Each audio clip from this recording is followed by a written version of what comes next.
नमस्ते दोस्तों, हिंदी साहित्य की कालजयी और बेजोड़ कहानियों के चैनल में आपका स्वागत है। आज सुनिए सुप्रसिद्ध लेखक कृष्णचंद्र जी की लिखी हुई कहानी पत्नी प्रेम। तो शुरू करते हैं कहानी।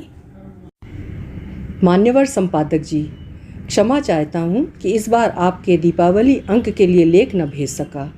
बात ये हुई कि जब पहली बार आपका पत्र आया जिसमें आपने लिखा था कि इस वर्ष आपने अपने कुछ पुराने लिखने वालों को एक ही विषय पर लेख लिखने के लिए राजी किया है, और वो विषय है पत्नी अपने पति की दृष्टि में, और तस्वीर भी मांगी थी, तब मुझे सहसा हंसी आ गई थी।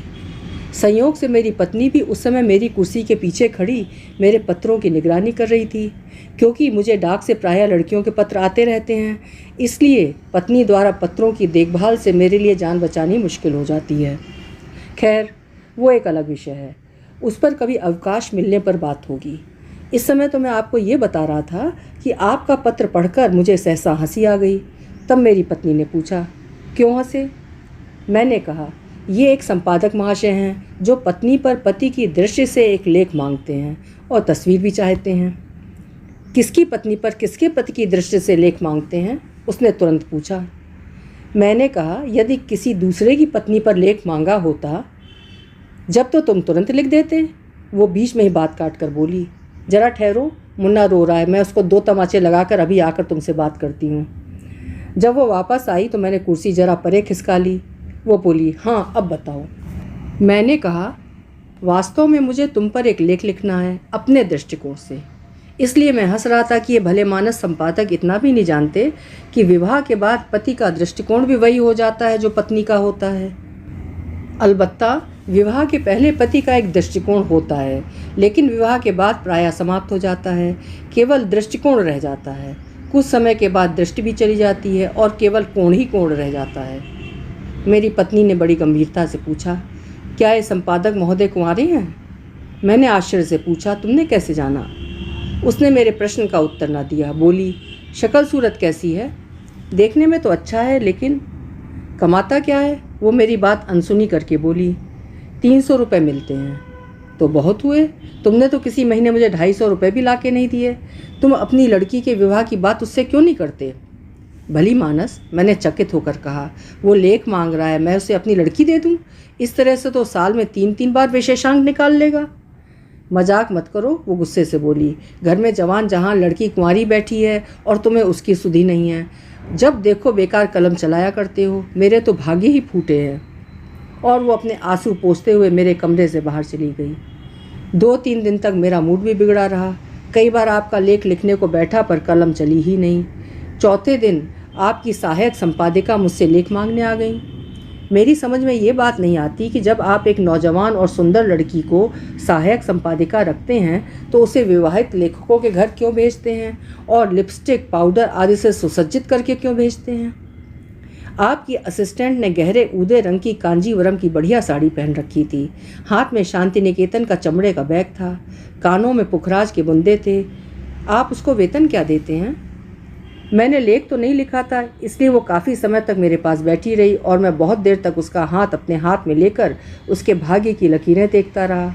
आपको शायद मालूम नहीं, मैं बहुत अच्छा ज्योतिषी हूँ और लड़कियों का हाथ तो बहुत अच्छे से देखता हूँ। काफ़ी देर बैठ कर वो चली गई। इस बीच मेरी पत्नी ने पर्दे के पीछे से 3-4 बार झांक भी लिया। जब वो चली गई तो उसने पूछा, ये कौन थी? क्या थी? किस लिए आई थी? मैंने कहा, लड़की थी, सहायक संपादिका थी, वही लेख मांगने आई थी। तुमने लिख कर दे दिया? लिखा ही नहीं था तो देता क्या? हाँ हाँ, तुम लेख मुझ पर क्यों लिखोगे? वो झल्ला कर बोली, मैं तुम्हारी कौन होती हूँ? तुम बाहर जाने कैसी कैसी गई गुजरी स्त्रियों पर लेख लिखते रहते हो, लेकिन घर की स्त्री पर, अपनी पत्नी पर तुमसे क्यों लेख लिखा जाएगा? मैं सब समझती हूँ, आने दोस्त चुड़ैल को दोबारा, मैं उसकी चुटियाँ ना काट के फेंक दूँ। वो ज़ोर ज़ोर से रोने लगी। मैंने अपनी कुर्सी से उठकर उसे प्यार किया, बहलाया, पुचकारा, संभाला। बड़ी मुश्किल से उसने अपने आंसू रोके। उन्हें पोंछते पोंछते बोली, तुम मुझसे प्यार करते हो ना? संसार में सबसे ज़्यादा। मुझ पर लेख लिखोगे ना? अवश्य। अच्छा सा लेख? बहुत बढ़िया लिखूँगा। अब वो आंसुओं के बीच मुस्कुरा दी। उसकी आंखें खुशी से चमकने लगीं। बोली, मेरा एक चित्र भी भिजवा देना। चित्र? क्यों? वो एकदम भड़क कर बोली, उन्होंने मांगा है, क्या मैं तुम्हें अच्छी नहीं लगती हूँ? अरे बहुत अच्छी लगती हो डार्लिंग। तो फिर? अच्छा, चित्र भी छप जाएगा, मैंने धीरे से कहा। तो चित्र खिंचवाने कब चलोगे? आज ही चलूँगा। वो बहुत प्रसन्न हुई, फिर सहसा उदास सी हो गई। बोली, लेकिन मेरे पास तो कोई नई साड़ी ही नहीं है। मैंने कहा, अभी पिछले सप्ताह? वो बोली, वो तो पिछले सप्ताह की है, नई तो नहीं है ना? बेशक नई तो नहीं है, मैंने स्वीकार किया। वो बोली, मैं नई साड़ी में चित्र खिंचवाऊंगी।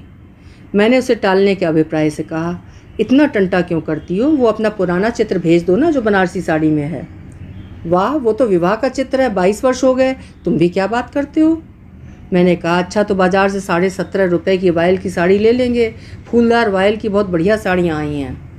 वो चीख कर बोली, मैं वायल नहीं लूँगी, मैं तो कांजीवरम की साड़ी लूँगी, वैसी ऊदे रंग की जैसी उस कलमुही ने पहन रखी थी। कांजीवरम की साड़ी? मेरा दिल अंदर ही अंदर बैठने लगा। घटिया से घटिया कांजीवरम की साड़ी भी 80-90 से कम नहीं आती है। हाँ, कांजीवरम की साड़ी ही लूँगी, और शांति निकेतन वाला वही बैग जो उस छिनाल ने ले रखा था, और वैसी ही सैंडल, और वैसा ही प्योर मैसूर सिल्क का चमचमाता ब्लाउज़, और कानों के वैसे ही बुंदे। और मैं टैक्सी में बैठकर चित्र खिंचवाने जाऊंगी, टैक्सी में। हाँ, अभी कह देती हूँ, बस में नहीं जाऊंगी, नहीं तो मेरे सारे कपड़े ख़राब हो जाएंगे। औरों को तो टैक्सी में ले जाओ, और मुझे। इस घटना के 3-4 दिन बाद आपकी सहायक संपादिका एक नई पोशाक पहनकर मेरे घर आई, तो मेरी पत्नी ने कह दिया कि मैं घर पर नहीं हूँ। उसके 3-4 दिन बाद जब वो आई तो मैं पूना गया हुआ था, उसके बाद अहमदाबाद गया था, फिर नासिक गया था, उसके बाद वो नहीं आई। उसने सोचा होगा, नासिक जाके कौन लौटता है, तीर्थ धाम जो है। लेख तो मैं नहीं लिख सका, पत्नी का चित्र भेज रहा हूँ, विज्ञापनों के किसी पृष्ठ पर छाप दीजिएगा, साथ ही बिल भी भेज रहा हूँ। विवरण ये है, कांजीवरम की साड़ी 125 रुपये, पेटीकोट सिल्क 21 रुपये, सैंडल 15.5 रुपये, ब्लाउज़ बेंगलोर आर्ट 18 रुपये 10 आने, बुंदे 135 रुपये, टैक्सी 9 रुपये 9 नए पैसे, सिनेमा 6 रुपये, दही बड़े की चाट 1.5 रुपये, कुल टोटल 331 रुपये 11 आने 3 नए पैसे। बिल की अदायगी तुरंत होनी चाहिए, क्योंकि मैंने ये रुपए एक पठान से लिए हैं, वरना मेरी मरहम पट्टी का खर्च भी देना पड़ेगा। इसलिए बिल तुरंत भिजवा दीजिए, और भविष्य में लेख मांगते समय लेखक की जेब का ख्याल रखिए। केवल आपका कृष्णचंद्र। अभी आप सुन रहे थे लेखक कृष्णचंद्र जी की लिखी हुई एक मज़ेदार कहानी, पत्नी प्रेम। मुझे पूरी उम्मीद है कि आपको ज़रूर पसंद आई होगी। फिर मिलेंगे किसी अच्छी सी कहानी के साथ। आपका समय शुभ हो, मंगलमय हो।